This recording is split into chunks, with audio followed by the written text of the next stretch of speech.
Question number 6. Explain why 7 into 11 into 13 plus 13 and 7 into 6 into 5 into 4 into 3 into 2 into 1 plus 5 are composite numbers. So ये समझने के लिए सबसे पहले हम कंपोजिट और प्राइम का डिफरेंस समझ लेते हैं. सो कंपोजिट नंबर और प्राइम नंबर क्या होते हैं? कंपोजिट नंबर वो होते हैं जिनके मोर देन 2 फैक्टर्स होते हैं. More than 2 factors. अब कैसे? पहले हम प्राइम नंबर भी समझ लेते हैं. प्राइम नंबर जिनके पास दे हैव ओनली 2 फैक्टर्स. अब इसके एग्जाम्पल समझते हैं. जैसे प्राइम नंबर है तो प्राइम नंबर जैसे हम मान लेते हैं 5 है तो उसके 2 ही फैक्टर है 1 एंड 5. मान ले प्राइम नंबर 2 है तो उसके भी 2 ही फैक्टर है 1 एंड 2. प्राइम नंबर 3 है तो उसके भी 2 ही फैक्टर है 1 एंड 3. कंपोजिट नंबर बाकी के जो नंबर रह गए, हम सिंपल वर्ड्स में कहें तो प्राइम नंबर वो होते हैं जो किसी की टेबल में नहीं आते, सिर्फ अपनी टेबल में आते हैं. और कंपोजिट नंबर वो होते हैं जो दूसरों की टेबल में भी आते हैं, जैसे 4, 6, 8, ऐसे सारे नंबर्स.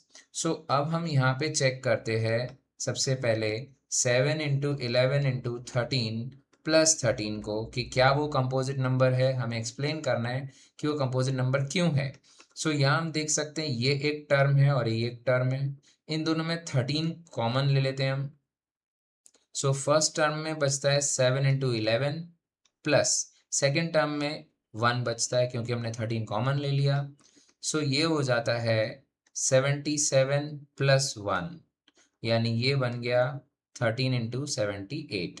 तो हम देख सकते हैं इस नंबर में दो फैक्टर तो 13 और 78 ही हैं.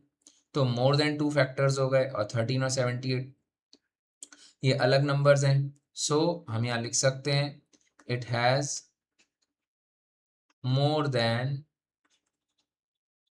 2 फैक्टर्स.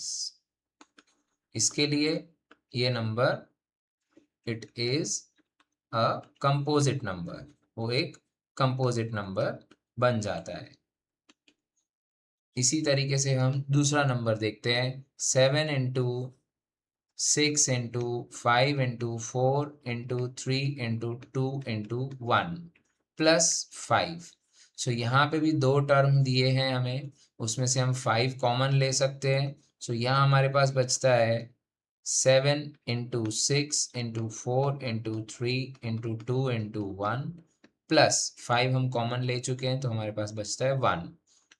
अब हम इसको मल्टीप्लाई करके देखते हैं.